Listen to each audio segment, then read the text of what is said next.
Sahabat sekalian, kalau kita ingin pergi ke Baitullah melalui program haji, memang antrinya Masya Allah luar biasa panjang.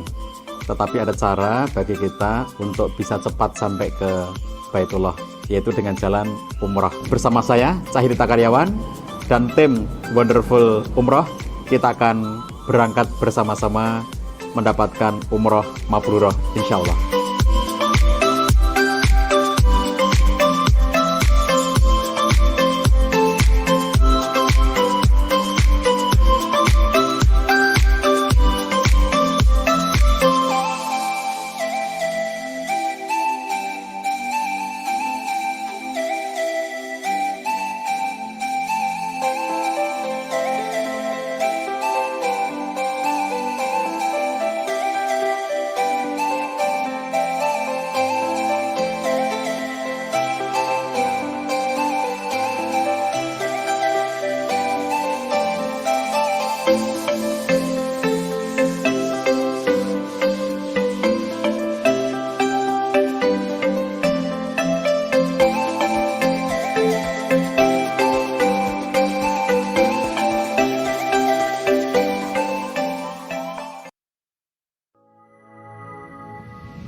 kita bisa mengambil pelajaran dari peristiwa tersebut.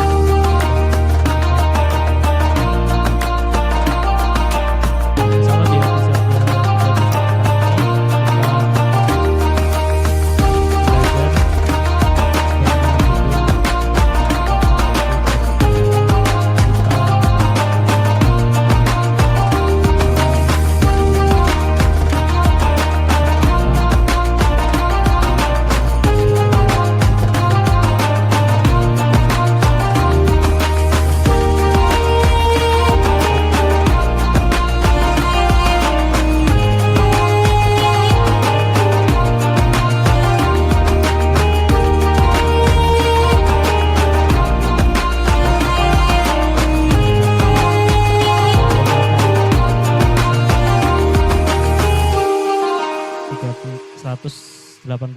ya, 184.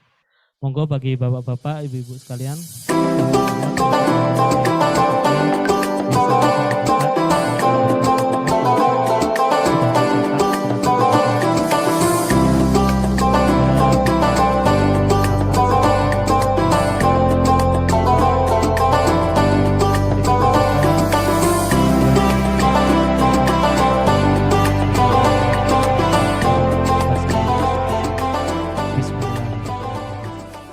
Kemudian Ustadz sudah hadir bersama kita.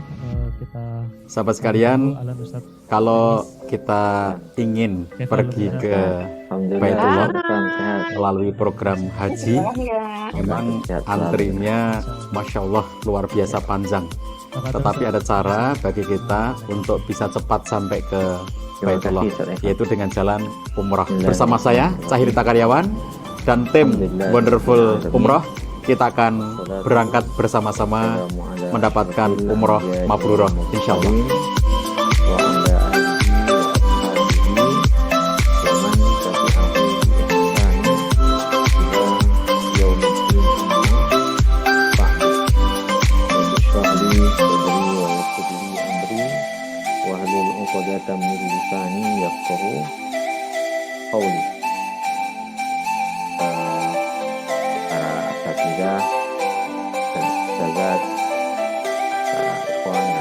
Sekalian, bagaimana warahmatullah, alhamdulillahirabbil alamin. Di malam hari ini kita diberikan kemudahan oleh Allah Subhanahu wa taala untuk melanjutkan majelis kita.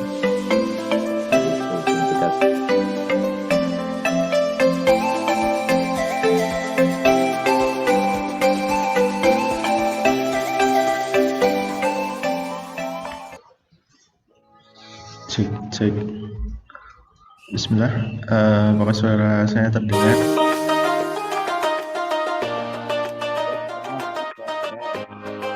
Baik.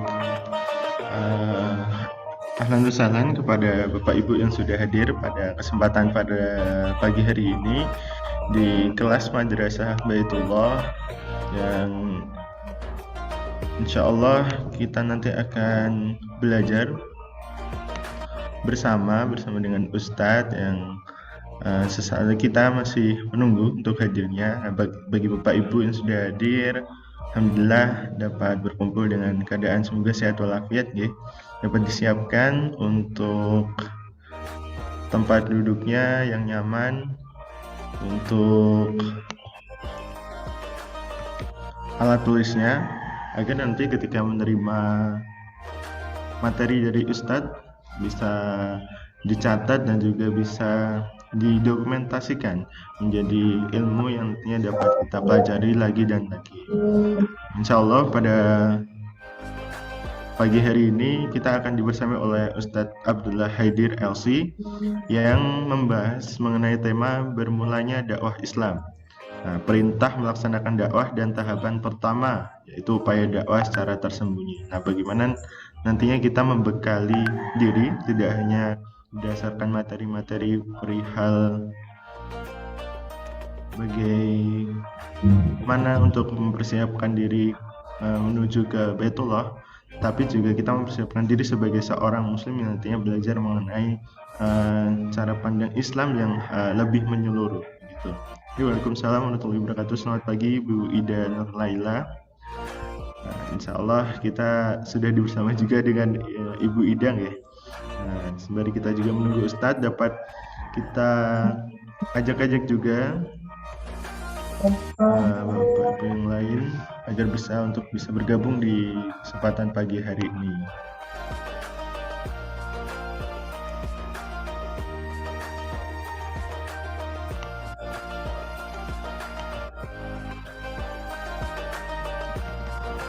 Nah, bagi Bapak Ibu yang sudah hadir dapat untuk bisa menuliskan presensi kehadirannya di chat grup ya, atau bisa nanti menghubungi admin agar bisa diliskan pada Bapak Ibu yang bisa konsisten dan juga istiqomah untuk mengikuti kelas Madrasah Baitullah. Insya Allah nanti akan kita berikan sesuatu apresiasi pada Bapak Ibu. Nantinya juga pada Bapak Ibu yang dapat istiqomah menghadiri Madrasah Baitullah, dapat juga materi-materi dari Ustadz yang sebelumnya. Nah, Bapak Ibu yang belum bisa hadir pun juga jangan risau, karena materi-materi kelas yang sebelumnya sudah bisa diakses di rekaman yang sudah dibagikan yang ada di grup Madrasah Baitullah.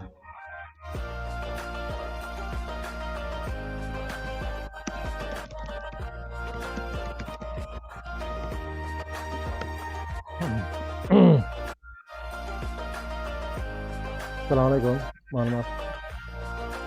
Waalaikumsalam warahmatullahi wabarakatuh. Ya Ustadz. Nah. Baik, bisa kita mulai ya, Bapak Baik, Ibu. silakan. Ustadznya sudah hadir. Kita mulai terlebih dahulu. Bismillahirrahmanirrahim. Assalamualaikum warahmatullahi wabarakatuh. Waalaikumsalam warahmatullahi wabarakatuh. Alhamdulillahirrahmanirrahim. Nahmaduhu wa nasta'inuhu wa nastaghfiruh wa na'udzu billahi min shururi anfusina wa min sayyiati a'malina. May yahdihillahu fala mudilla lahu wa may yudlil fala hadiya lahu. Asyhadu an la ilaha illallah wahdahu la syarika lahu wa asyhadu anna Muhammadan abduhu wa rasuluhu ila nabiyyi wa rasulullah ba'da. Rabbi shrah li sadri wa yassir li amri wa hlul 'uqdatam min lisani yafqahu qawli. Amin. Kita ucapkan puji dan puji syukur kehadirat Allah Subhanahu wa taala yang telah memberikan kesehatan, nikmat limpahan pada pagi hari ini sehingga dapat berkumpul di kelas Madrasah Baitullah dengan keadaan sehat walafiat. Insyaallah Bapak Ibu yang diniatkan sudah untuk hadir dan menimba ilmu, dan diniatkan juga untuk nantinya esok hari ataupun dalam waktu yang tepat dapat bertamu di rumah Allah. Semoga saja dapat segera diijabah oleh Allah Subhanahu wa taala. Amin ya rabbal alamin. Salat serta salam senantiasa tercurah limpahkan kehadirat baginda Rasulullah sallallahu alaihi wasallam. Beliau yang senantiasa dapat terus untuk kita tauladani ajaran-ajarannya dan semoga syafaat beliau. Baik, mari kita mulai kelas pada pagi hari ini dan baca kalimat bismillah bersama-sama. Bismillahirrahmanirrahim. Dan langsung saja kita sapa terlebih dahulu kepada Ustadz Abdullah Haidir. Apakah sudah bisa bergabung Ustadz suaranya? Bisa, sudah dengar. Alhamdulillah. Baik, ya. Saat lagi Bapak Ibu nanti akan disampaikan materi oleh Ustadz Abdullah Haidir mengenai bagaimana kita mempelajari mempelajari dakwah Islam di zamannya Rasulullah ketika zaman dakwah itu masih tersembunyi. Nanti secara lengkapnya akan disampaikan secara mendetail oleh Ustadz Abdullah Haidir, dan kita simak bersama-sama materi yang akan disampaikan oleh Ustadz Abdullah Haidir. Kepada Ustadz Abdullah Haidir, kami silakan. Baik, Assalamualaikum warahmatullahi wabarakatuh. Bismillahirrahmanirrahim. Alhamdulillahirabbil alamin. Wassalatu wassalamu ala sayyidina wa habibina wa syafi'ina wa maulana Muhammadin wa ala alihi wa ashabihi ajma'in, amma ba'du. Yang saya muliakan, saya hormati seluruh peserta Madrasah Baitullah Online, ya, dan juga tentu guru kami Pak Cah yang dimuliakan Allah Subhanahu wa taala.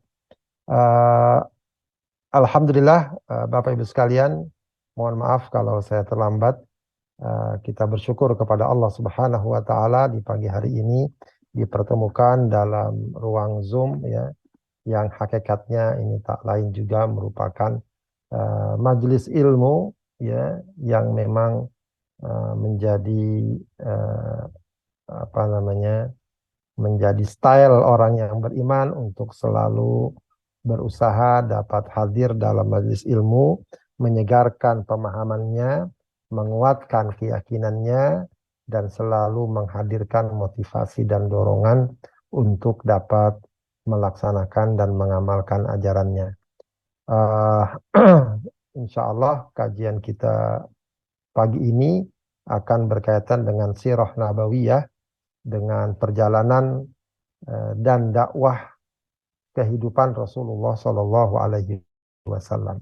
Ya, tentu saja juga kita berharap ya suatu saat nanti kita dapat langsung berkunjung ke Baitullah, ke Al-Haramain, Masjidil Haram dan Masjid Nabawi, ya, sekaligus untuk ya selain tentu saja beribadah kepada Allah, baik apakah umrah atau ibadah haji, dan juga dapat menapaktilasi ya apa namanya bagian dari sirah nabawiyah yang telah kita pelajari. Baik, Bapak Ibu sekalian yang dimuliakan Allah Subhanahu wa taala, tema kita adalah apa namanya salah satu episode atau bagian dakwah Rasulullah Shallallahu Alaihi Wasallam, yaitu yang dikenal dengan dakwah sirriyah atau ad-dakwah as-sirriyah. Ya, sebenarnya ini lebih bagus kalau ditulisnya ad-dakwah as-sirriyah ya, bukan dakwah sirriyah, itu bahasa Indonesia ya. Mungkin saya perbaiki saja dulu biar lebih enak. Ya, dakwah sirriyah dikenal dengan istilah dakwah rahasia. Ini memang terjadi pada awal-awal dakwah Rasulullah Shallallahu Alaihi Wasallam.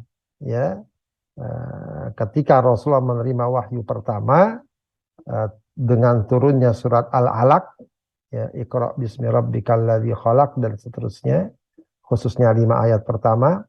Lalu turun surat Al-Qalam, ya, turun surat Al-Qalam, nun wal qalami wa ma yasturun dan seterusnya, karena saat itu terjadi pengingkaran atas pengakuan Rasulullah bahwa dia menerima wahyu. Ya, mereka mengatakan itu enggak benar dan lain sebagainya. Tapi Allah kuatkan bahwa semua itu tak lain merupakan kebenaran. Ya, Rasulullah sendiri bukanlah orang dusta, orang yang akhlaknya bahkan sejak sebelum masa kenabian sudah dikenal kejujurannya, ya, dikenal akhlaknya, bukanlah orang-orang yang perilakunya tidak diterima, tapi perilaku yang baik, yang diterima, ya, yang mendapatkan penghargaan dari masyarakatnya. Setelah itu lama tidak turun wahyu, disebut dengan istilah fatratul wahyi. Jadi para ulama mengatakan ada 2 kali fatratul wahyi, maksudnya ada semacam jeda ya, di mana wahyu turun lalu sekian lama tidak turun. Yang pertama itu di awal-awal dakwah Rasulullah persis, ya, setelah turun surat Al-Alaq, turun surat Al-Qalam, sekian lama tidak turun. Ya, dikatakan ada yang mengatakan 5 hari, 10 hari, macam-macam apa namanya penafsirannya. Kemudian ada fatratul wahyi yang kedua, yaitu yang terkenal dengan turunnya surat Ad-Duha. Ya. Setelah berikutnya nanti sekian lama tidak turun wahyu lagi sampai orang-orang musyrikin, ya, khususnya Abu Lahab istrinya, ya, mengejek Rasulullah bahwa Rasulullah sudah ditinggal oleh Tuhannya, maka turun surat Ad-Duha bahwa Allah tidak meninggalkan Rasulullah Sallallahu Alaihi Wasallam. Baik, setelah fatratul wahyi yang pertama, baru kemudian turun surat Al-Muddathir, ya, yang di dalamnya terdapat ayat yang mengandung perintah untuk berdakwah. Setelah itu turun surat Al-Muzammil yang memberikan penguatan dan bekal dalam berdakwah, khususnya bekal bekal mental, bekal kejiwaan Maka sejak saat itu dimulailah salah satu fase dakwah Rasulullah yang kemudian dikenal dengan dakwah sirriyah tadi. Begitu ya. Ya, tadi perintah dakwahnya tadi dalam surat Al-Muddathir, yaitu firman Allah, ya ayyuhal muddathir kum fa'anzir. Ini perhatikan bacaannya ya. Kemarin saya dengar ya satu ceramah dari ustadz atau kiai yang ya sebenarnya tidak perlu salah ya, tapi mungkin khilaf ya. Dia bacanya ya ayyuhal mudassir ya. Karena memang enaknya gitu ya, karena kalau muzammil ya ayyuhal muzammil ya. Ya ayyuhal muddatsir. Kadang orang baca ya ayyuhal muzammil, ya ayyuhal mudatsir. Yang benar ada tasdidnya ya ayyuhal muddatsir. Ya, kum fa'anzir. Wahai orang yang berkemul, yang berselimut, bangunlah lalu berilah peringatan. Nah, ini dipahami oleh para ulama sebagai perintah Allah kepada Rasulullah SAW untuk menyampaikan dakwahnya. Sebab kalau kita perhatikan dalam surat Al-Alaq yang menjadi surat pertama turun, itu tidak ada perintah berdakwah. Iqra bismi rabbikal ladzi khalaq, khalaqal insana min 'alaq, iqra wa rabbukal akram. Itu kan nggak ada perintah berdakwah. Surat Al-Muzammil juga tidak ada perintah berdakwah secara khusus. Yang ada perintah di sini, kum fa'anzir. Bangunlah, berilah peringatan. Ya, berilah peringatan. Memang ada perbedaan pendapat para ulama, atau ada perbincangan setidaknya, mana yang lebih dulu turun ya, surat Al-Muzammil atau Al-Muddatsir ya. Apakah surat Al-Muzammil atau Al-Muddatsir? Ya, ini juga Muzammil, terusnya Muzammil. Ya, surat Al-Muddatsir. Ya, umumnya memang kalau kita lihat catatan-catatan yang ada, ya, itu umumnya mengatakan yang lebih turun adalah surat Al-Muzammil, baru Al-Muddatsir. Begitu ya, baru Al-Muddatsir. Tapi wallahu alam, beberapa ulama menguatkan, ya, di antaranya kalau mungkin ada yang mengenal Ibnu Ashur ya, yang terkenal dengan tafsirnya At-Tahrir wa Tanwir, dan itu juga cukup menjadi rujukan dalam kajian tafsir. Dia mengatakan bahwa Al-Muddatsir lebih dulu Al-Muddatsir lebih dulu diturunkan daripada Al-Muzammil, gitu ya. Al-Muzammil. Jadi Al-Muddatsir dulu baru Al-Muzammil. Dari segi makna ya, kenapa Al-Muddatsir lebih dulu? Al-Muddatsir perintah berdakwah. Al-Muzammil bekal untuk berdakwah. Nih, ya, kamu diperintahkan berdakwah, tapi memang dakwah itu berat. Dakwah itu keras. Ya, dia harus menghadapi berbagai macam tantangan. Allah turunkan surat Al-Muzammil bahwa untuk semua itu dibutuhkan kekuatan jiwa, kekuatan batin. Ya, makanya surat Al-Muzammil Allah memerintahkan Rasulullah untuk qiyamul lail, untuk apa? Ya ayyuhal muzammil qumil laila illa qalila, dan seterusnya ya. Inna nasyi'atal laili asyaddu wat'aw wa aqwamu qila ya, dan seterusnya, begitu ya. Jadi itu memang ada perbedaan pendapat soal itu, tapi yang cukup dikuatkan adalah yang lebih dahulu turun adalah surat Al-Muddatsir. Maka intinya adalah bahwa dakwah yang pertama kali dilakukan adalah dengan rahasia. Rahasia di sini juga sebenarnya tidak terlalu mutlak rahasia. Kalau mungkin bisa kita bahasakan, meskipun memang dalam beberapa kitab sirah disebut sebagai ad-dakwah as-sirriyah. Ya. Kalau lebih diperhalus bahasanya, lebih kepada dakwah yang sifatnya fardiyah. Mungkin sekarang kita kenal dengan istilah dakwah fardiyah ya. Ya, dakwah yang sifatnya individu, bukan dakwah yang sifatnya publik, massal. Rasulullah berdiri di hadapan umat masyarakat, tidak. Tapi dakwah yang bersifat individu, yang lebih mengutamakan hubungan-hubungan personal kedekatan hubungan sosial, apakah kekerabatan, apakah tetangga, apakah sahabat, begitu ya. Sehingga ada sebagian yang tahu, ada sebagian yang nggak tahu, yang nggak dihubungi nggak tahu, gitu ya. Tapi secara umum, ya, dakwah ini yang Rasul lakukan, ya, tidak massal, tidak terbuka.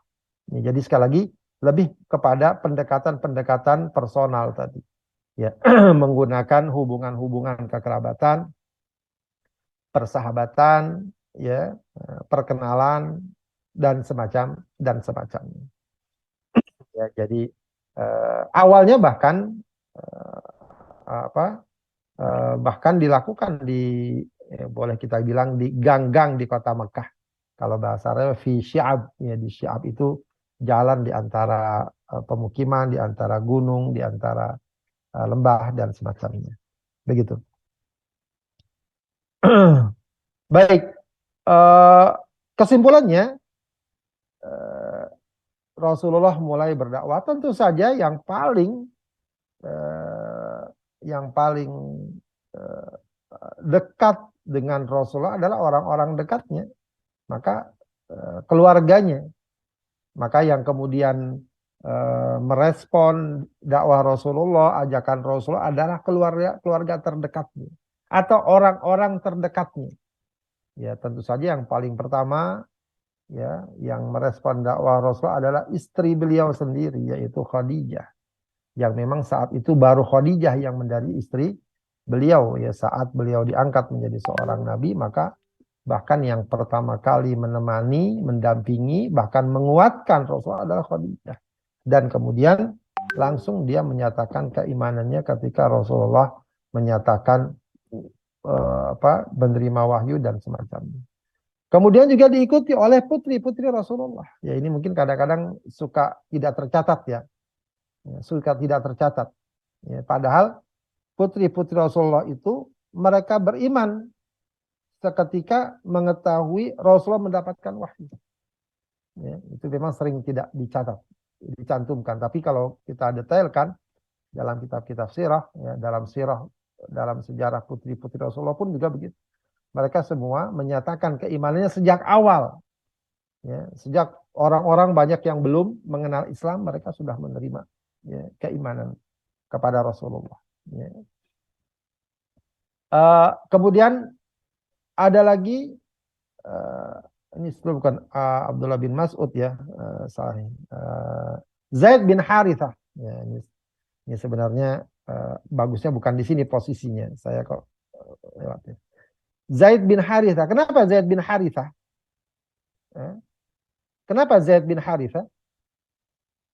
Karena Zaid bin Harithah ini adalah sahabat yang sebelumnya dianggap sebagai apa? Dianggap sebagai anak angkat Rasulullah Shallallahu Alaihi Wasallam. Ya, Zaid bin Harithah. Bahkan sampai-sampai dia awalnya dipanggil Zaid bin Muhammad. Cuma kemudian turun ayat yang melarang seseorang dipanggil dengan bukan bapaknya, ya, bukan ayah. Jadi Zaid bin Harithah, dia budak Rasulullah Shallallahu Alaihi Wasallam yang kemudian dimerdekakan dan, ya, awalnya jadi anak angkat, ya. Ya, atau nisbatnya kepada Rasulullah. Baik, kemudian siapa lagi? Kemudian yang dekat lagi adalah Abu Bakar atau Ali bin Abi Thalib. Ya, Ali bin Abi Thalib pun, ya, dia adalah orang dekat Rasulullah SAW karena memang diasuh dan tinggal bersama Rasulullah Shallallahu Alaihi Wasallam. Ya, bersama Rasulullah SAW. Ya, jadi bahkan di saat itu dia masih relatif remaja lah, ya, kalau tidak dikatakan anak-anak. Kemudian siapa lagi? Abu Bakar As-Siddiq. Ya. Abu Bakar As-Siddiq ini tentu yang dikenal merupakan siapa?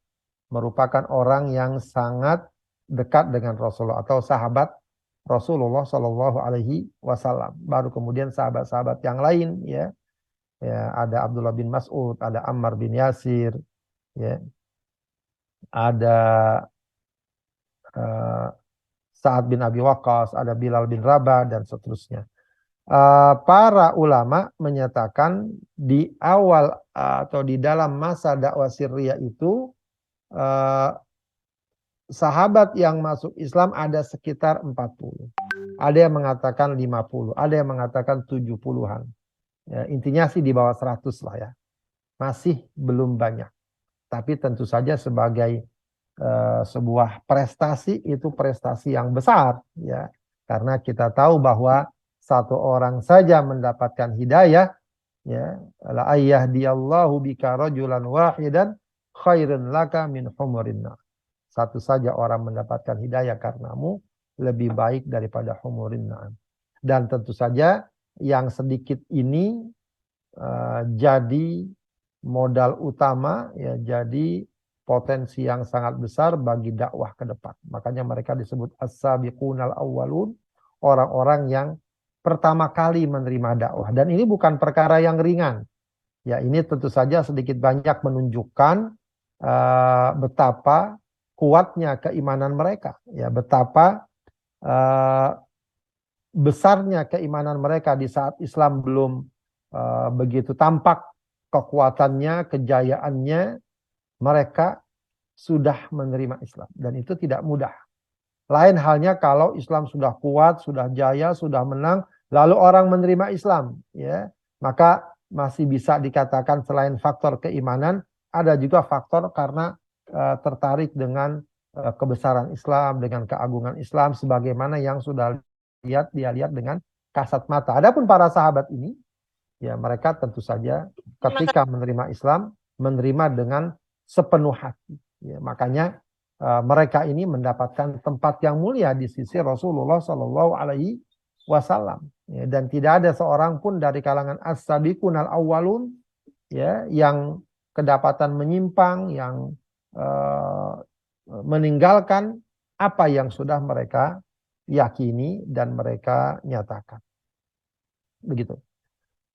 Baik, jadi hasil dari dakwah Sirriyah ini, ya, sekitar 40-an orang, ada yang mengatakan 51, ada pula yang berpendapat 70 orang.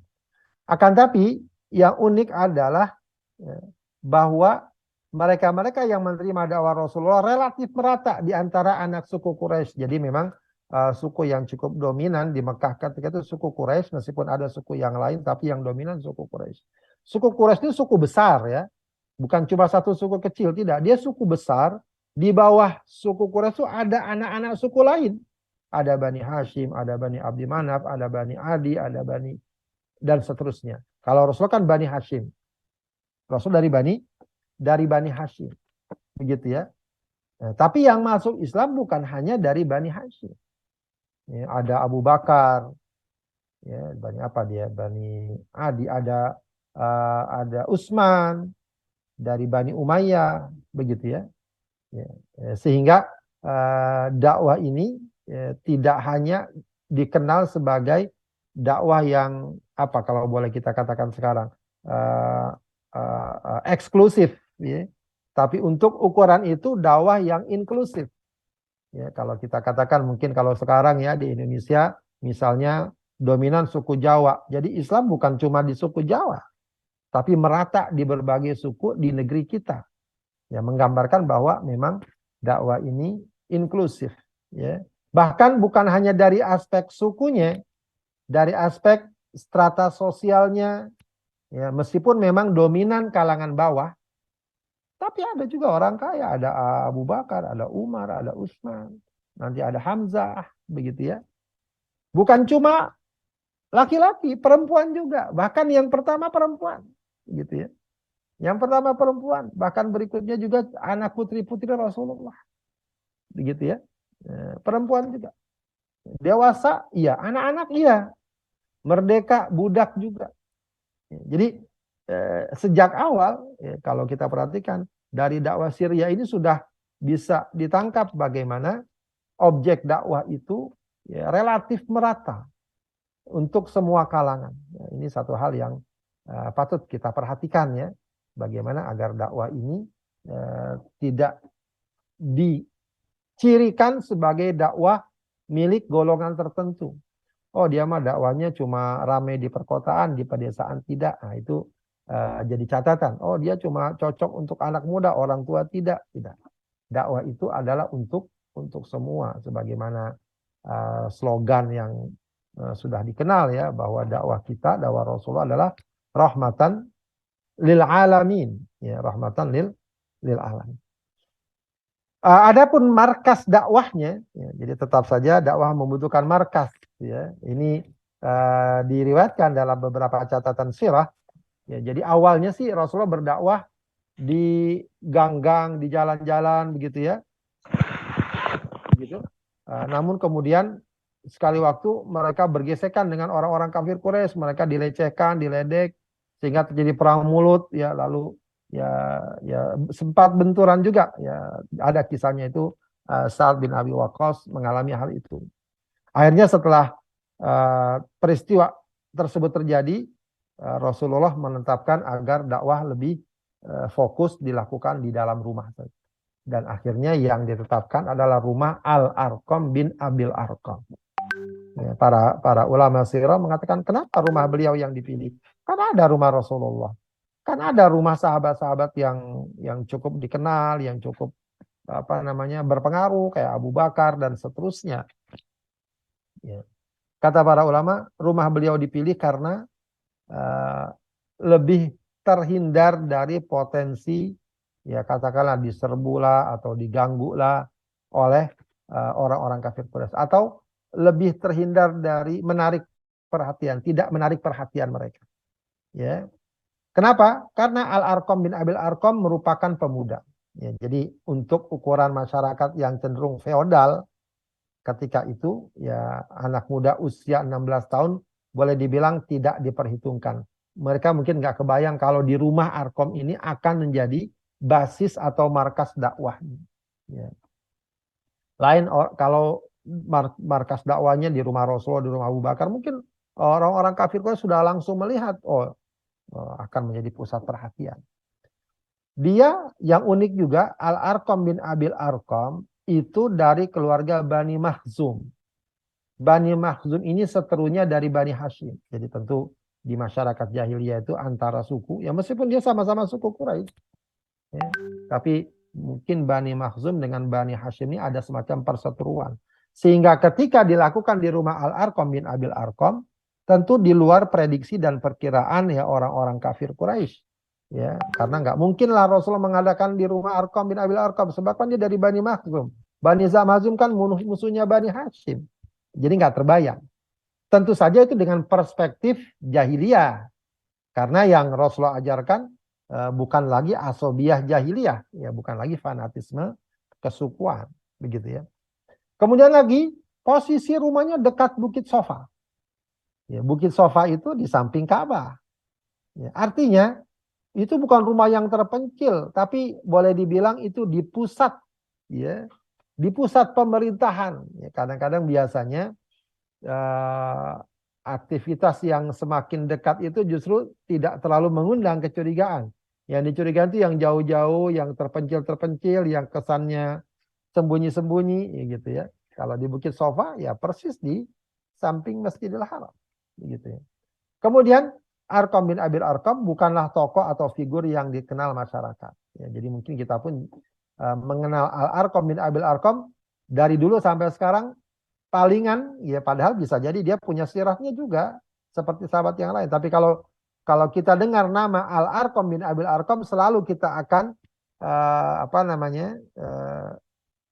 diajak, atau selalu kita akan hadir pemahaman kita, oh ini tempat yang rumahnya jadi markas dakwah Rasulullah pada masa dakwah sirriyah, begitu ya. Jadi disitulah para sahabat, mereka datang, mereka bertemu Rasulullah, mereka mendapatkan kabar dari Rasulullah ketika datang wahyu, ketika ada ajaran Rasulullah SAW.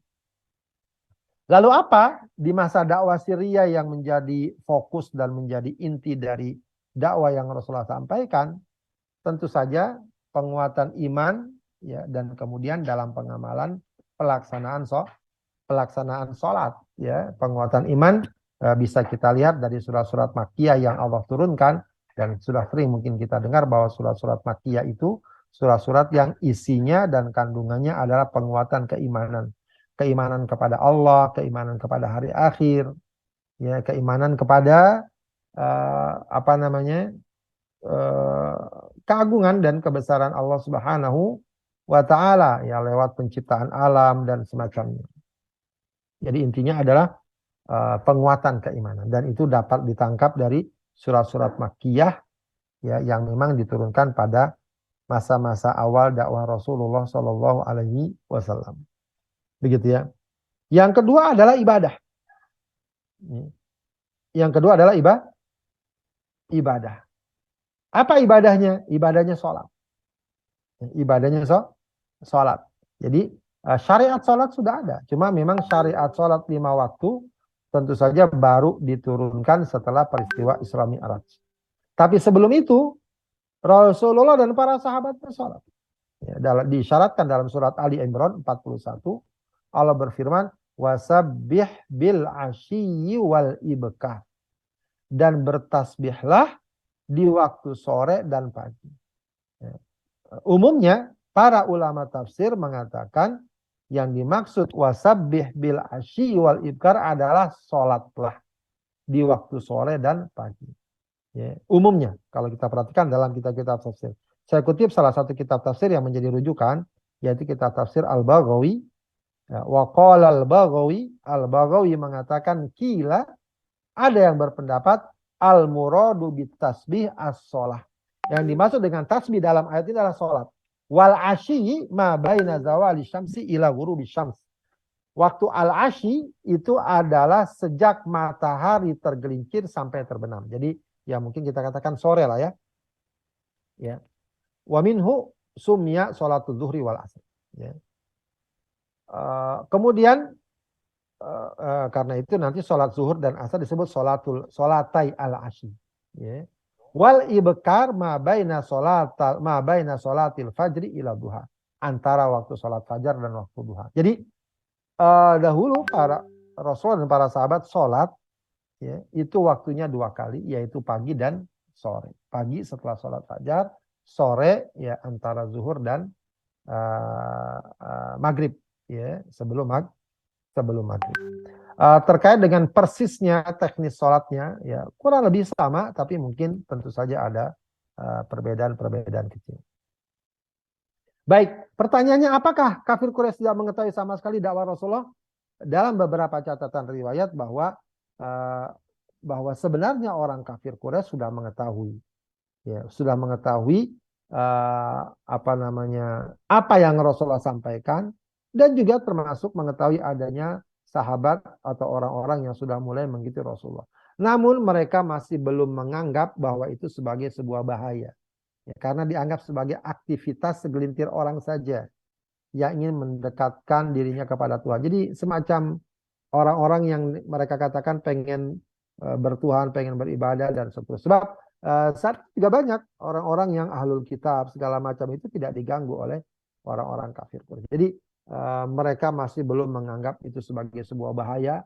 Rasulullah sendiri tidak secara massal mengumumkan dakwahnya, tidak melakukan dakwah secara massal, mengumpulkan orang, tidak. Ya, sehingga kalaupun diketahui, ya, dia tidak diketahui secara total, ya. Ya mungkin kalau bahasa kita kayak baru semacam selentingan saja, ya. Isu-isu atau berita-berita yang mengalir ke sana kemari. Begitu ya, tapi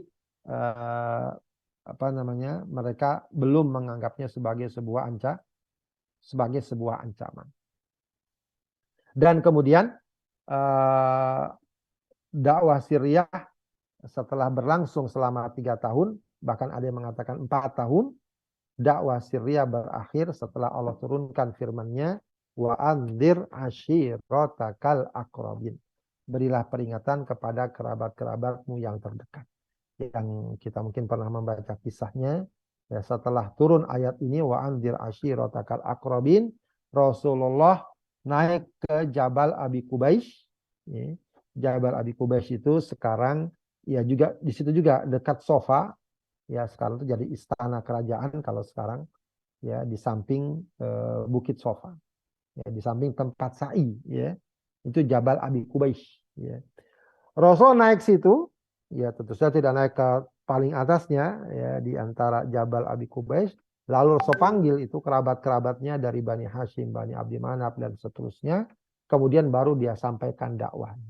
Nah, dari situlah mulai dakwah secara terang-terangan dan mulailah kemudian penentangan, permusuhan, ya, termasuk berbagai macam intimidasi dilakukan oleh orang-orang kafir Quraisy kepada para sahabat setelah dibukanya dakwah, diumumkannya dakwah di tengah masyarakat, khususnya masyarakat Mekah ketika itu. Baik, begitulah kurang lebih Bapak Ibu sekalian terkait dengan gambaran ya. Mungkin ini masih belum mewakili keseluruhannya, tapi setidaknya poin-poin yang tadi itu memang sedikit banyak merupakan gambaran dari dakwah sirriyah Rasulullah Shallallahu Alaihi Wasallam. Baik, apa hikmah dan pelajaran yang dapat kita ambil? Ya, pertama. Dakwah, dan saya kira bukan hanya dakwah, semua agenda, program, kegiatan, apalagi dalam masalah dakwah, sangat penting sekali mempertimbangkan situasi dan kondisi yang ada. Ya. Artinya sering diistilahkan dengan istilah ma'rifatul maidan, mengenal medan dakwah. Ya. Sehingga kita berdakwah disesuaikan dengan tantangan yang ada, situasi yang ada, ya sehingga dakwah itu bisa bisa diterima, bisa bertahan, ya. Sebab yang paling penting berdakwah itu adalah bagaimana dakwah itu terus berjalan, terus bertahan, terus berkesinambungan. Itu yang tidak kalah pentingnya. Apalah artinya berdakwah penuh semangat, namun ternyata besoknya sudah tidak lagi bisa berdakwah, ya tidak berkesempatan untuk berdakwah dan semacam. Maka bagaimana Rasulullah SAW, ya, padahal Rasulullah ya yang Allah pasti akan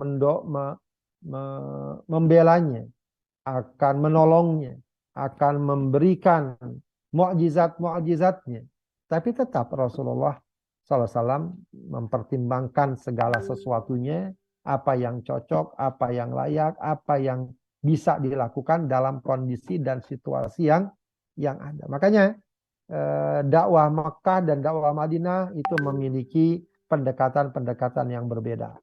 Ya, kenapa? Karena memang situasi dan kondisi berbeda. Ya, ketika di Mekah Rasulullah melihat sahabat yang disiksa, Ammar bin Yasir disiksa, bapak ibunya dibunuh di hadapannya. Lalu apa reaksi Rasulullah melihat itu? Beliau cukup hanya mengatakan, sabron ya ala Yasir, inna mau'idakumul jannah. Sabarlah wahai keluarga Yasir, janji buat kalian surga. Sudah. Beliau nggak memerintahkan Yasir untuk melawan, untuk berontak, nggak memerintahkan para sahabat untuk balas dendam, tidak. Tapi di Madinah, ketika ada seorang sahabat wanita ya berbelanja di pasar Bani Qainuqa, lalu diganggu, lalu kehormatannya dirusak, ya sampai pakaiannya lepas dan kelihatan auratnya. Lalu ada seorang sahabat yang membela, kemudian dibunuh oleh Bani Qainuqa, Yahudi Bani Qainuqa. Maka Rasulullah nggak bilang sabar, mau idakumul jannah, nanti janji buat kamu surga, nggak bilang begitu. Rasulullah kirim pasukan sampai terjadi perang Bani Qainuqa. Begitu ya. Jadi beda ya kondisi dan situasi, beda juga pendekatan dakwah. Dan pastilah masing-masing kita akan mengalami hal itu. Mungkin bahkan dakwah di Jogja dengan dakwah di Depok bisa jadi ada perbedaan, ya, ada perbedaan pendekatan dan semacamnya. Maka mempertimbangkan situasi dan kondisi dalam dakwah itu juga penting. Kemudian ada poin yang juga menarik, yaitu bahwa dakwah Sirriyah menggambarkan kuatnya karakter dan akhlak beliau di tengah orang-orang terdekatnya. Ya, di tengah orang-orang terdekat. Ya, banyak yang membincangkan. Salah satu faktor tentu selain kehidayah ya, selain keimanan, ya, salah satu faktor yang boleh dibilang menjadi kunci diterimanya dakwah Rasul tengah masyarakat apa? Akhlak beliau. Akhlak beliau. Maka dalam surat Al-Qalam yang turun setelah surat Al-Alaq, itu Allah Subhanahu wa taala mengangkat isu tentang kemuliaan akhlak Rasulullah.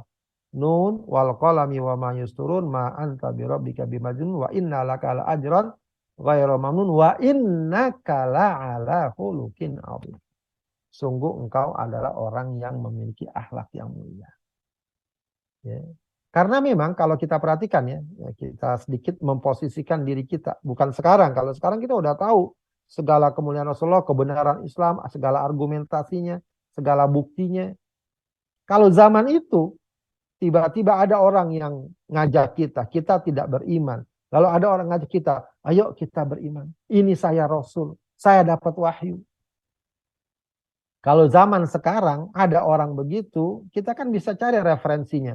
Ini dia ngomong sampai begini gimana ya? Kita cari referensinya, mungkin kita bisa tanya, kita bisa kaji, begitu ya. Kalau saat itu gimana orang mencari referensi? Mereka mau nanya siapa? Dia ada orang ngaku nerima wahyu. Yang lalu bagaimana? Apakah saya menolaknya atau menerimanya? Kalau saya menerimanya apa buktinya? Nah, bukti terdekat bagi orang-orang ketika itu untuk menerima dakwah Rasul apa? Akhlak Rasulullah. Bahwa beliau ini kalau ngomong nggak pernah dusta. Bahwa beliau ini dikenal orang baik. Nggak mungkin dia, apa kalau bahasa Jawa, ngadi-ngadi. Nggak mungkin dia macam-macam. Ngarang-ngarang. Kenapa? Dia selain dikenal orang baik. Makanya Khadijah radhiyallahu anha ketika Rasulullah bercerita menerima wahyu pertama, dalam keadaan Rasulullah gemetar, ketakutan. Apa yang menjadi landasan Khadijah bahwa Rasulullah ini tidak ada masalah? Bahwa apa yang dialami Rasulullah itu bukanlah sesuatu yang membahayakan. Apa? Innaka lataslir rahim. Ya, apalagi itu ya. Innaka lataslir rahim wa tukri dhaif wa tahmilul kalla wa tu'inu ala nawaibil haq. Ya. Ya apa namanya, kata Khadijah, kalla la yukhzikallahu abada. Allah tidak akan menghinakan. Jadi orang-orang masyarakat Arab itu kosakata Allah itu sudah kenal mereka. Allah tidak akan menghinakan. Kenapa? Kamu tuh orang yang suka silaturahim, suka membantu orang, menghormati tamu, suka berperan dalam bidang-bidang kebaikan. Ini orang baik, kamu tuh orang baik, gak mungkin kamu mendapatkan perlakuan buruk atau peristiwa yang terjadi itu adalah keburukan, tidak. Gitu. Jadi Khadijah sejak awal dia kan nggak berbicara tentang oh itu benar, itu dalilnya ini, dalilnya tidak. Ya. Masyarakat Arab tidak memiliki informasi itu. Yang punya informasi itu orang Yahudi. Makanya kemudian nanti Khadijah bawa kepada pamannya ya Waraqah bin Naufal itu. Ya, gitu. Jadi apa yang menjadi patokan? Akhlak. Makanya kemudian penerimaan dan pengakuan orang-orang terdekat pun menggambarkan akhlak Rasulullah. Ya, itu paralel. Ya, jadi apa namanya, orang-orang terdekat Rasulullah, istrinya, putri-putrinya, teman dekatnya, pembantunya, keponakannya, sepupunya Ali bin Abi Thalib. Itu kan orang terdekat. Biasanya orang terdekat itu yang paling tahu betul karakter asli seseorang. Ya, karakter asli orang. Sebab kadang-kadang ada ya zaman sekarang, ya, mungkin buat catatan kita ya. Ya, di luaran dikenal sebagai orang Masya Allah, tapi bisa jadi mungkin anaknya mengatakan, oh dia mah nggak bener, di luar doang ngomongnya kayak gitu. Tapi kalau di rumah dia mah orang jahat misalnya. Di rumah itu kata-katanya sangat menyakitkan. Nah, itu kan kadang-kadang sering terjadi. Gitu ya. Makanya legitimasi atau apa namanya, kalau sekarang kayak apa, kayak testimoni lah ya. Testimoni yang paling benar itu dari orang terdekat. Ya, makanya kalau ada kasus-kasus apa kan tanya tadi tetangganya gimana nih orang dia gitu.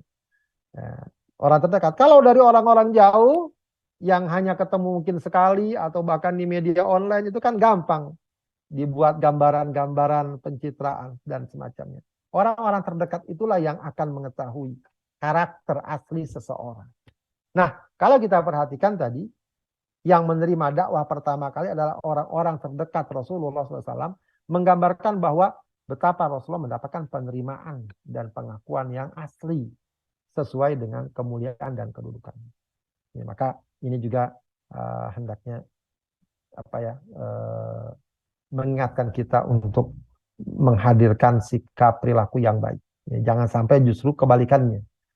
Islamnya nggak salah, cuma karena perilaku dan moralitas dari pengikutnya yang salah. Ya, akhirnya nama Islam ke bawah-bawah. Islam nggak benar. Kenapa? Itu tetangga saya, orang Islam misalnya, tukang bohong, akhirnya Islamnya dianggap tidak benar. Kemudian berikutnya lagi adalah pelajarannya ada pentingnya strategi ya demi menjaga kesinambungan dakwah ya. Artinya strategi dalam menjaga, kalau kita boleh katakan ya, strategi dalam menjaga kesinambungan dakwah adalah sangat penting. Ya, jadi yang penting adalah kesinambungan dakwah. Ya, bukan, yang penting kita menang, yang penting kita apa? Menang, akhirnya kemudian dakwah tidak berjalan, ya, tidak kita harapkan.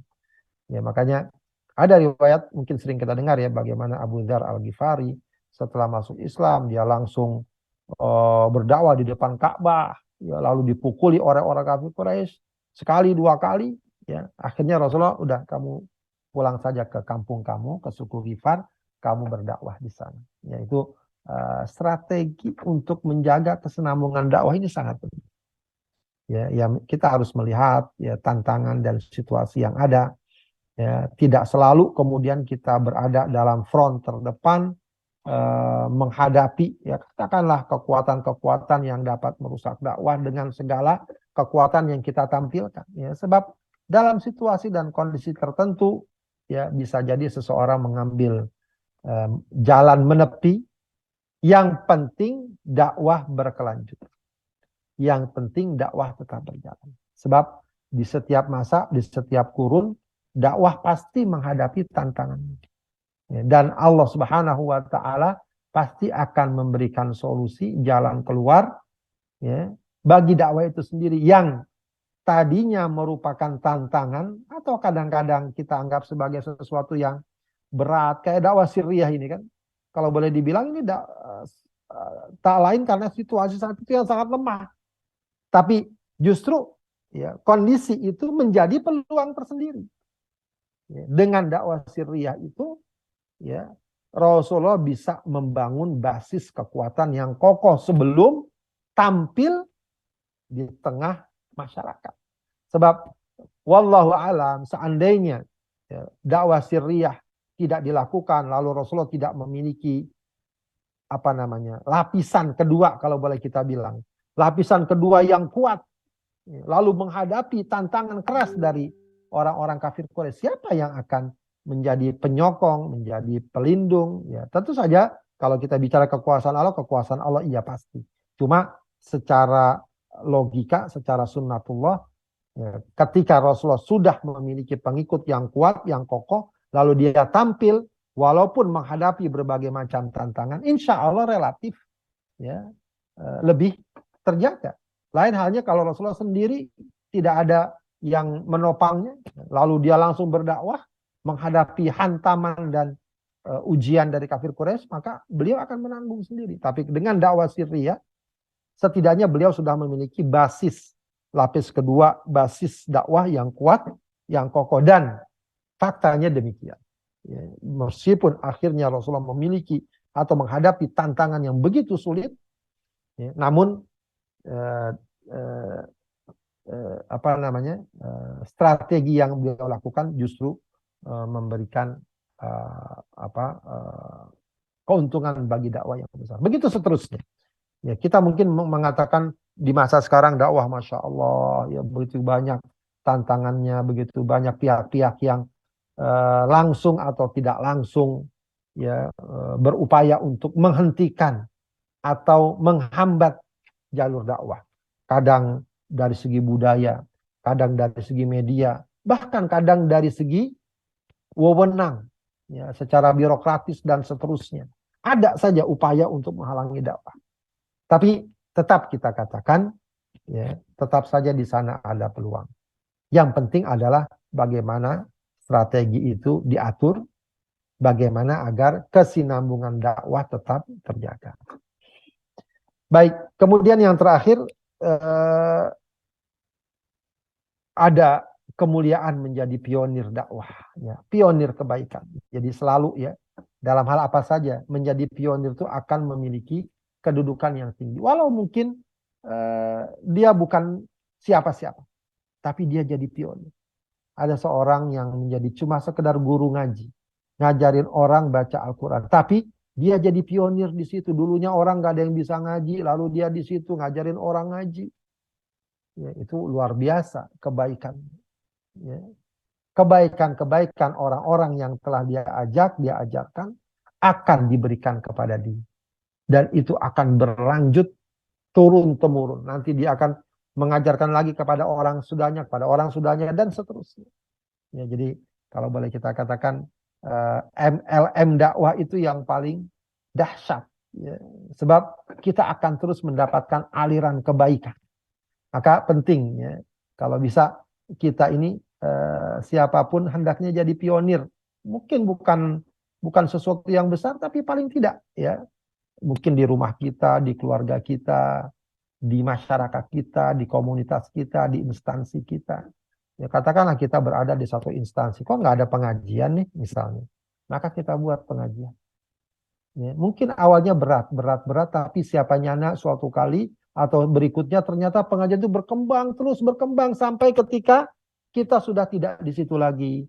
Kita sudah meninggal dunia, dia tetap ada. Betapa banyak sekarang ini program dakwah yang kita lihat banyak, besar.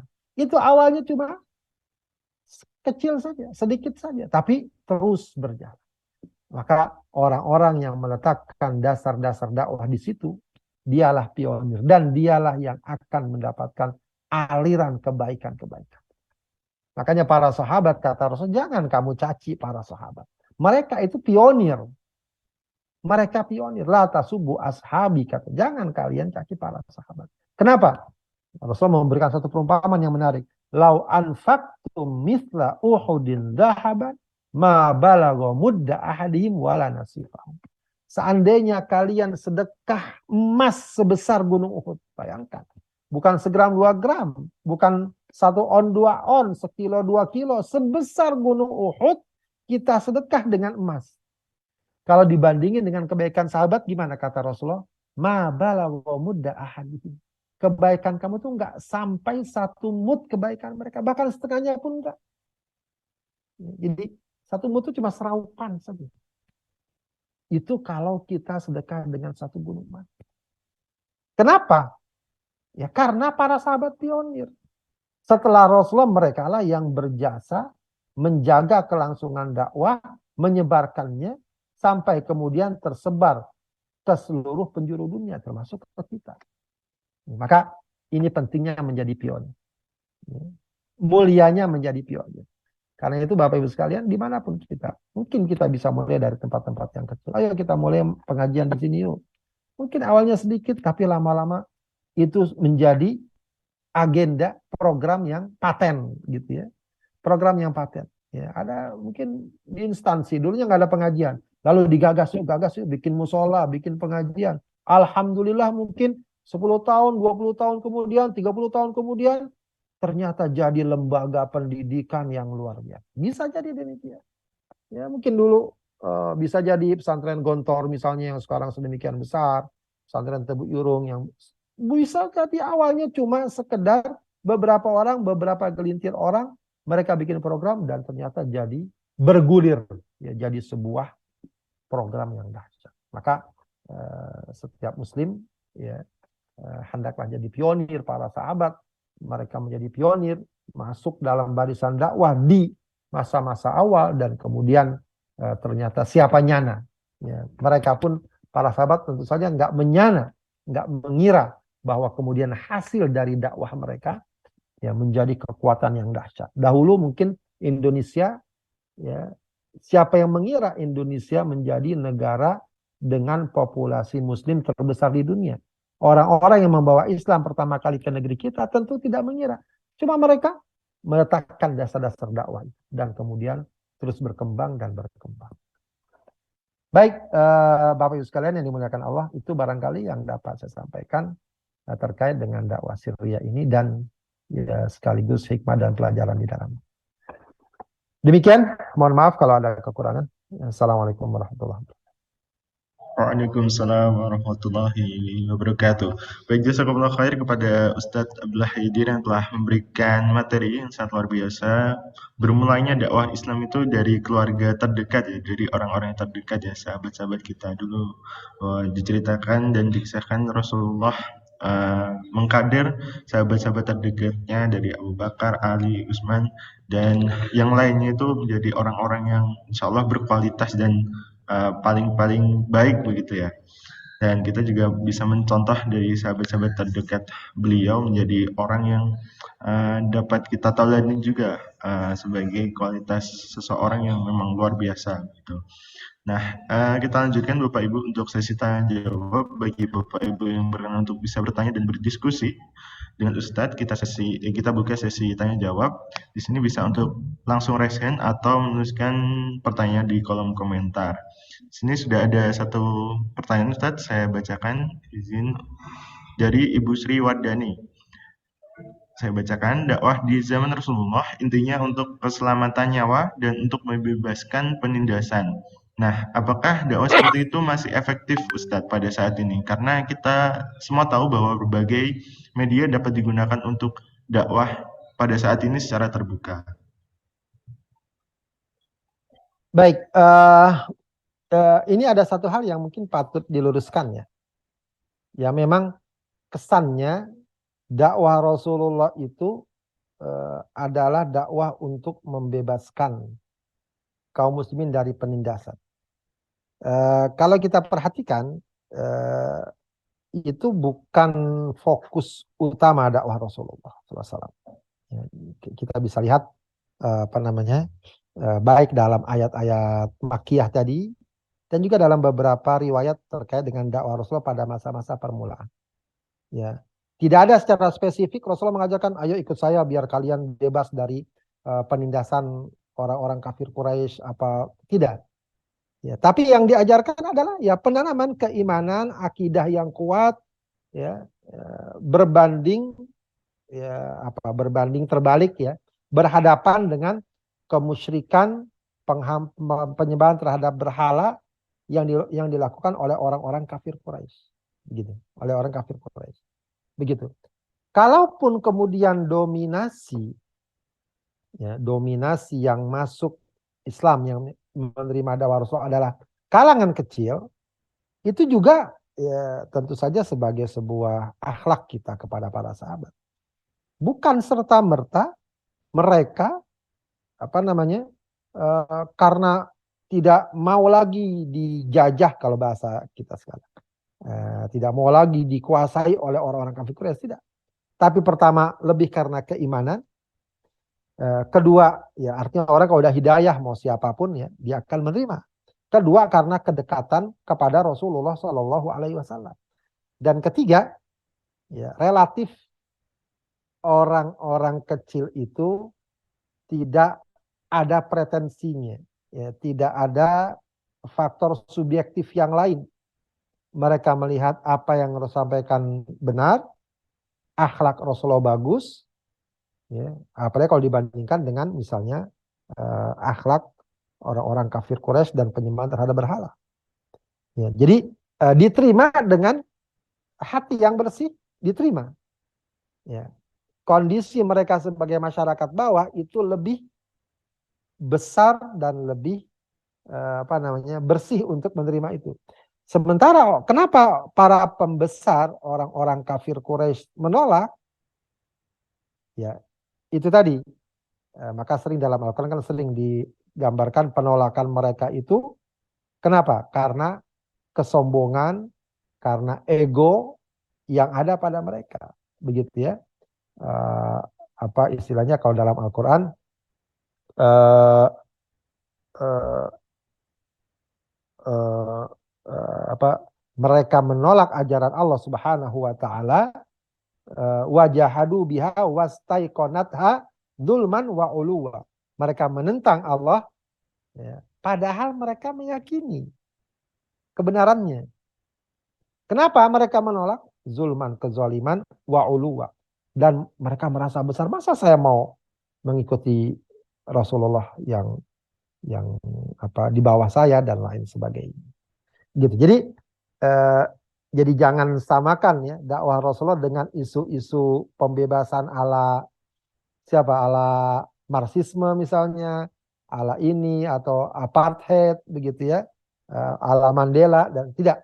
Dakwah Rasulullah tetap fokusnya pada penanaman tauhid, akidah yang benar, ibadah yang benar. Adapun kemudian dengan itu mereka justru malah mendapatkan kebebasan, terhindar dari penindasan, itu efek susulan yang memang tentu saja menjadi salah satu substansi dari dakwah Islam. Ya. Sebab kenyataannya sebagian sahabat ketika mereka menyatakan keimanannya justru malah lebih tertindas. Ya, kalau seandainya isunya ingin merdeka, mereka bisa, oh kalau gitu saya nggak jadi deh masuk Islam, saya makin susah gitu kan. Bilal makin disiksa, Ammar bin Yasir bapaknya makin dibunuh dan seterusnya. Tapi memang lebih kepada keimanan. Lebih kepada keimanan. Bahwa kemudian nanti justru memang akan menghapuskan penindasan, kezaliman, perbudakan, yaitu boleh dikatakan efek susulan dari keimanan kepada Allah Subhanahu wa taala. Baik, sebagaimana kita katakan, sekali lagi situasi dan kondisi berbeda. Kalau sekarang mungkin orang nggak perlu rahasia lagi, ya. Ya, meskipun sebenarnya substansinya masih ada, ya. Sebab kadang-kadang tidak sedikit dakwah itu yang sukses justru dengan pendekatan pribadi. Jadi maka saya katakan tadi dakwah Syria ini sebenarnya tidak seperti gambaran gerakan rahasia yang sembunyi ke sana kemari, tidak. Tapi lebih kepada dakwah yang memang sifatnya nggak massal, menggunakan pendekatan-pendekatan pribadi, menggunakan kedekatan-kedekatan hubungan dan seterusnya.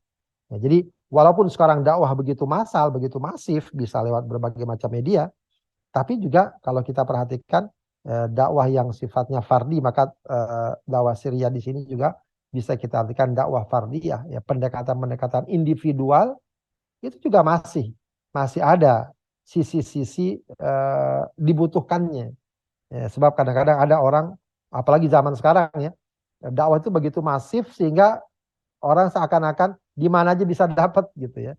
Tapi bisa jadi dia justru tersentuh ketika ada sahabatnya yang sangat dekat kepadanya, yang peduli kepadanya, yang memberikan pesan-pesan yang merasuk ke dalam hatinya, bisa jadi. Gitu ya. Jadi tetap ini perkara yang masih up to date lah untuk bisa digunakan.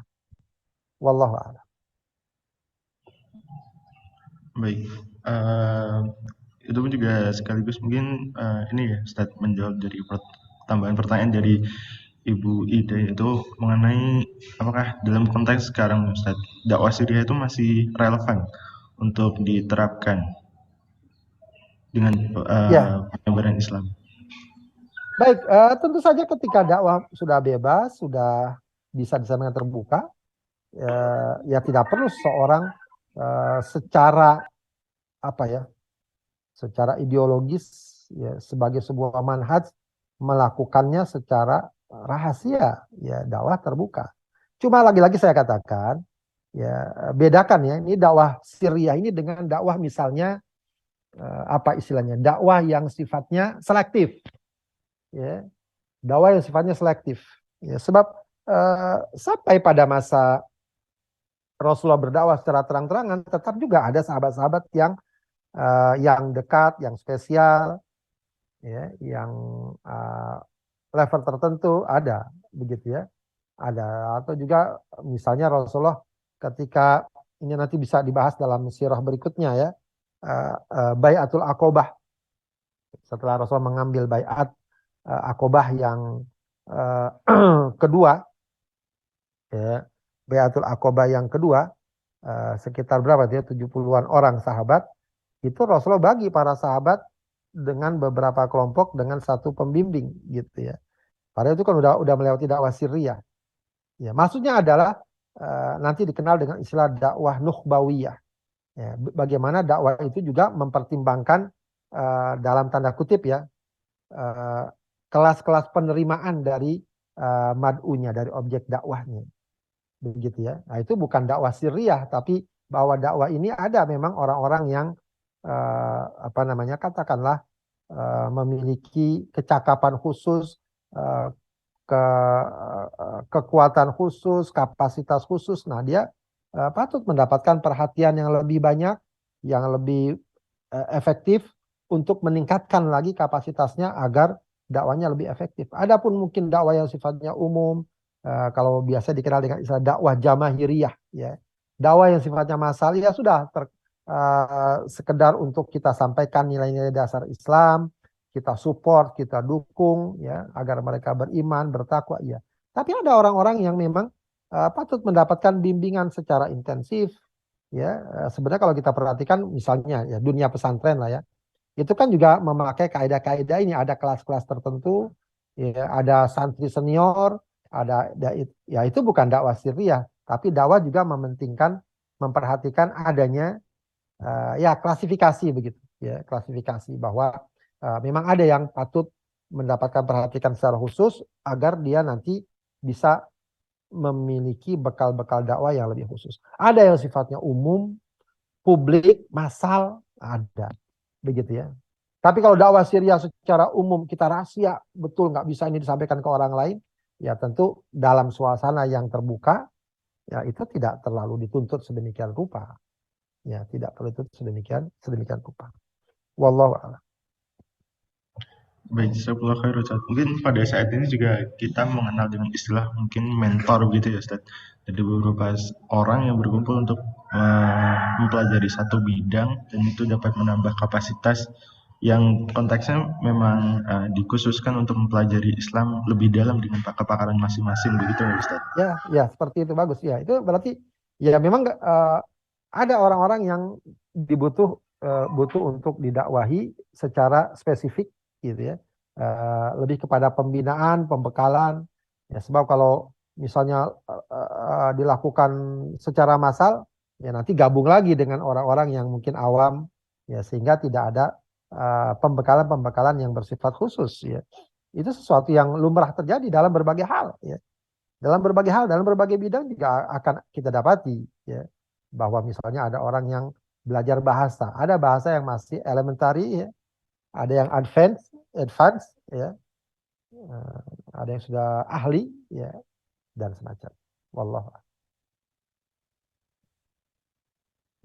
Baik, jazakallah khair Ustaz.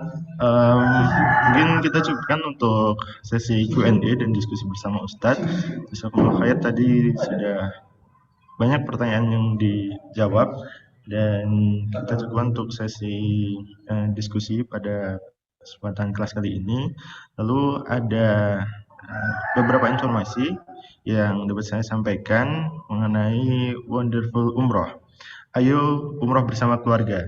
Di sini dari Wonderful Umroh melayani umroh custom dan wisata untuk keluarga, grup komunitas VIP dan VVIP. Nah, menyediakan juga untuk talangan umroh. Di sini mengadakan program umroh pasca haji, yang dimana umroh reguler plus Taif 10 hari yang akan berangkat dari Jakarta di bulan Agustus, September, Oktober, November, dan juga Desember, yang nantinya akan umroh reguler dan juga Taif 10 hari begitu ya. Lalu ada juga umroh plus Singapura 10 hari. Terus syaratnya juga dari Jakarta ada promo yang menarik di bulan Oktober, yaitu promo 5 gratis 1. Lalu juga ada promo umroh Turki selama 12 hari, hotel bintang 4, lalu maskapainya menggunakan maskapai Saudia dan startnya juga dari Jakarta. Lalu ada juga promo umroh hemat 9 hari. Hotel bintang 3 kemudian startnya dari Jakarta. Nah, untuk keberangkatannya nanti bisa dirubah sewaktu-waktu apabila ada tambahan ataupun ada pergantian jadwal begitu nih. Dan kita bisa mendaftar langsung bagi Bapak Ibu yang tertarik menghubungi admin di grup atau mendaftar di pendaftaran link bit.ly/daftar umroh wonderful. Hurufnya kecil semua, atau bisa dilihat di layar kaca Bapak Ibu sekalian. Sudah terpampang linknya juga dan juga nomor pendaftarannya. Dan kita juga Wonderful Umroh mengajak untuk kita, Bapak Ibu, semuanya hashtag bisa ke Tanah Suci. Jadi tidak usah dibuat sulit, tidak usah dibuat rumit ketika memang sudah ada jalan yang dipermudah dari Wonderful Umroh. Langsung saja Bapak Ibu yang berminat menghubungi nomor yang sudah tertera di layar kaca.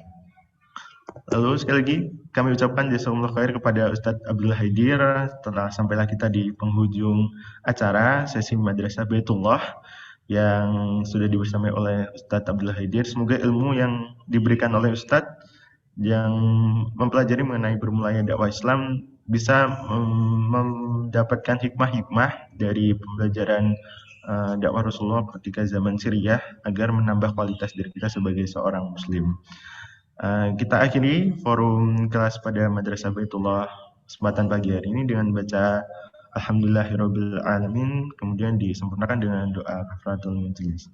Subhanakallahumma bihamdika asyhadu an la ilaha illa anta astaghfiruka wa atubu ilaik. Mohon izin juga Bapak Ibu, nanti setelah saya tutup kita bisa berfoto bersama dan Bapak Ibu bisa untuk me-openkan kamera agar nanti terlihat senyum sumringah kebahagiaannya pada kesempatan pagi hari ini. Saya akhiri mewakili panitia yang bertugas, ada kurang lebihnya mohon maaf dari Madrasah Baitullah. Sekian, wassalamualaikum warahmatullahi wabarakatuh. Waalaikumsalam warahmatullahi wabarakatuh. Baik, mohon izin Bapak Ibu untuk bisa men-on-kan kameranya agar kita bisa berfoto bersama dengan Ustadz Abdullah Haidir ya. Berkenan Ustadz untuk bisa berfoto bersama di sesi kesempatan kelas pada pagi hari ini. Mohon dibantu untuk Mas Arif atau Mas Aji. Bisa dihitung dan di-capture.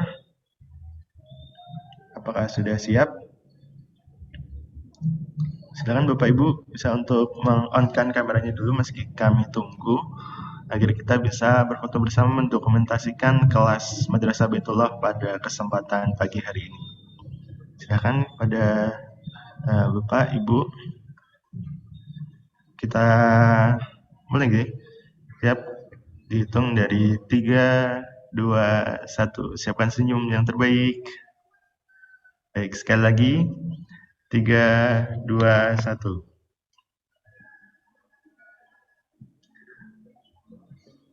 Baik, jazakumullah khair Bapak Ibu yang sudah hadir pada kesempatan pagi hari ini. Semoga bisa bertemu lagi di kesempatan kelas Madrasah Baitullah. Kami akhiri, silakan kepada Bapak Ibu yang melanjutkan aktivitasnya. Dipersilahkan. Jazakallah khair, saya pamit ya. Assalamualaikum, mohon maaf. Waalaikumsalam warahmatullahi wabarakatuh. Jazakumullah khair Ustadz Haidir.